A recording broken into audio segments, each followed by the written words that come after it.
Microtransactions. Pre-order DLC. This part of content. What? Fucking fanboyism.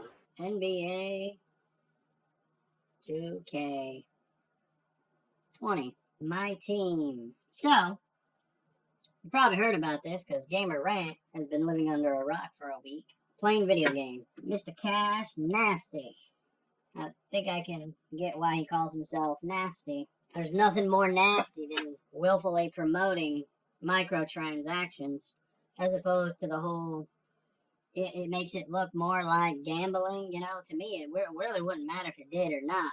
Microtransactions in any form suck ass.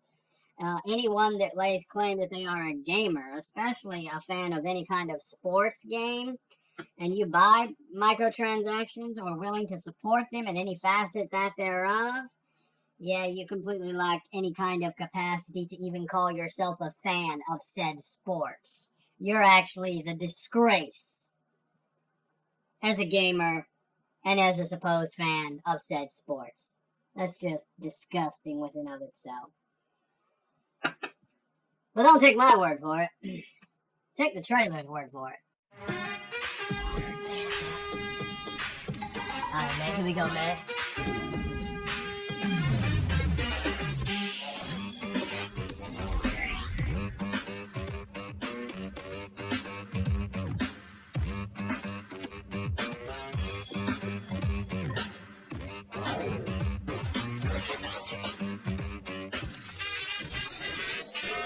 Sir, come upstairs. Downtown.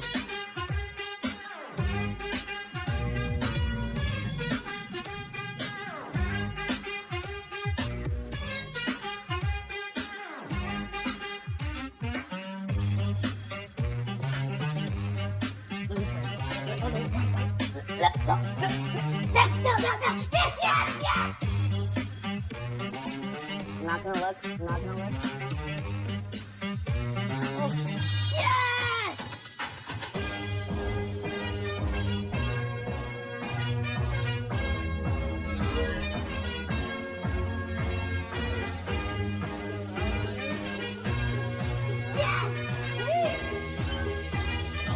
He can't even guard me. Look, left, right, look, crossover, step back. Wet like water. He can't guard me, look.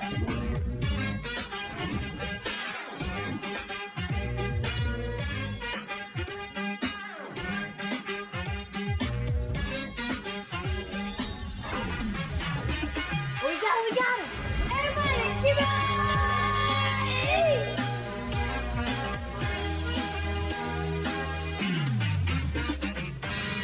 Rating board response to NBA 2K20's MyTEAM trailer and gambling criticism. So we're just going to jump ahead to the point, because that's really what ultimately matters, is the fucking point.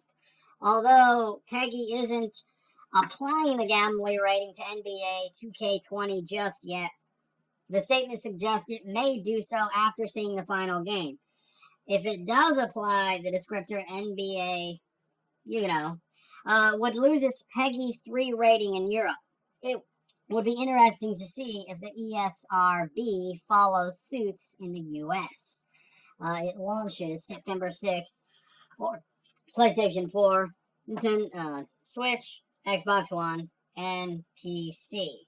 I find it kind of ironic that they're talking about this and then they're like, check it out, It's like, we're gonna talk about this shameless activity while we are also doing the nasty of basically advertising the fucking game, and you should go buy it, because why the fuck not, right? Microtransactions?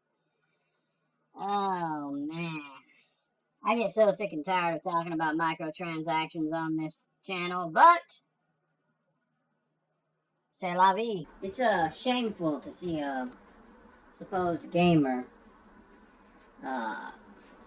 just get that excited about a game that has microtransactions. It's shameful to see someone that more than likely would lay claim that they're a fan of the NBA, and this goes for really any sports within of itself, would actually support microtransactions in a video game format of the sport that they ultimately like and enjoy. Clearly showing to you that it's really not about, even when we're talking about this individual called Cash Nasty, it's not really even about the game. It's more about the money. The same kind of mentality from the developers and or the publishers themselves.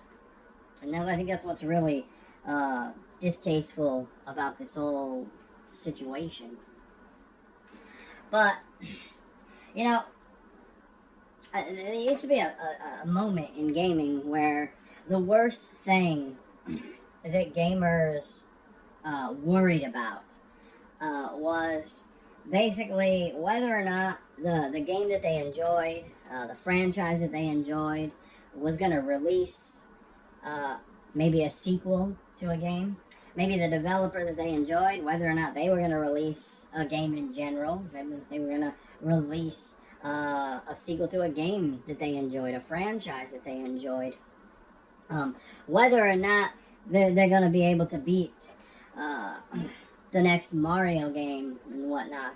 You know, those used to be what we could call small, but things that gamers worried about back in the day. Now, in this modern age of gaming, you ultimately have to worry about whether or not your favorite franchise or your favorite developer is going to dive down that rabbit hole of microtransactions and stand side by side, hand in hand with Electronic Arts. We already see that Bethesda has no problem jumping down that rabbit hole and standing side by side with basically corporate dicks.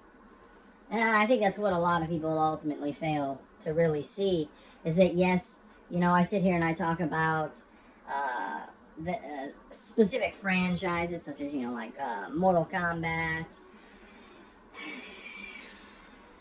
specific people, Sean Murray, Todd Howard. But it's not inherently like, oh, hey, you know, we need to jump on this bandwagon of fucking hate and spread it in their direction, because that really isn't going to help anybody. And, you know, there used to be a time when people actually respected Electronic Arts. People could openly and honestly say they were a fan of Electronic Arts at one point. And this goes for every developer and big publisher that is out there, whether we're talking Square Enix, although technically most gamers ultimately feel that in its heyday it would have been Squaresoft rather than Square Enix.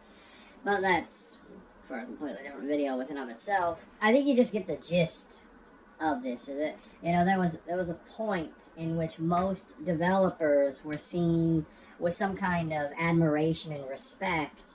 But now we look at what they're doing to video games, how they're treating it, and a lot of them have either lost that admiration and respect, or they continue to just not desire it back, such as Electronic Arts. And apparently, Bethesda.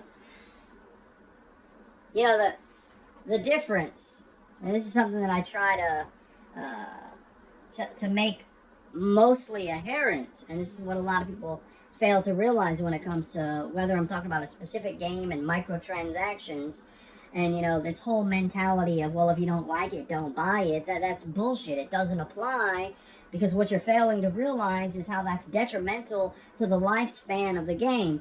Case in point is sports games. You know, I didn't play a lot of sports games growing up. It was never really my forte, especially within video games. But there were the few rare ones. Most of them, ironically, were on the NES, such as Tecmo Bowl, Bad News Baseball, and I'm probably going to totally freaking pronounce this one, but it's like a Slalom, S-L-O-L-A-M, alright? It's basically like a skiing game, alright? That was the vein of my existence as a child right there. When I attempted to play that game, I hit a lot of trees, hit a lot of rocks, hit a lot of people. Pretty much as a kid, it was like, yeah, I probably shouldn't go skiing because I probably suck at this. And then on the PlayStation, there was NBA in the Zone. Now, you know, when you look at the games individually, there's probably a lot of people that are like, oh, those games are garbage. But for me personally, I enjoyed them. There was something about them that really drew me to them. And I think most people, although the sports genre isn't really that popular as other genres, there are these random games that people are like, oh, hey, I like this.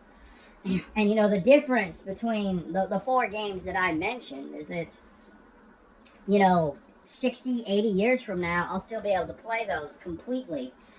You look at a game like Madden or this NBA 2K, and it's going to be incomplete. Because at some point, the servers are going to go down. This extra content that everyone is just raving about right now, apparently. These microtransactions, these loot boxes. It's all going to be gone and lost. Meaning that we're now stuck with an incomplete game. And the difference between when I grew up playing sports game and someone else growing up today playing sports games is that the games I played will still be playable, as opposed to the games that they play may or may not be playable based on just how much bullshit microtransactions they decided to infest within the game. This is true for any type of game out there, regardless of whether we're talking sports. One of my biggest criticisms of Mortal Kombat 11 is exactly that.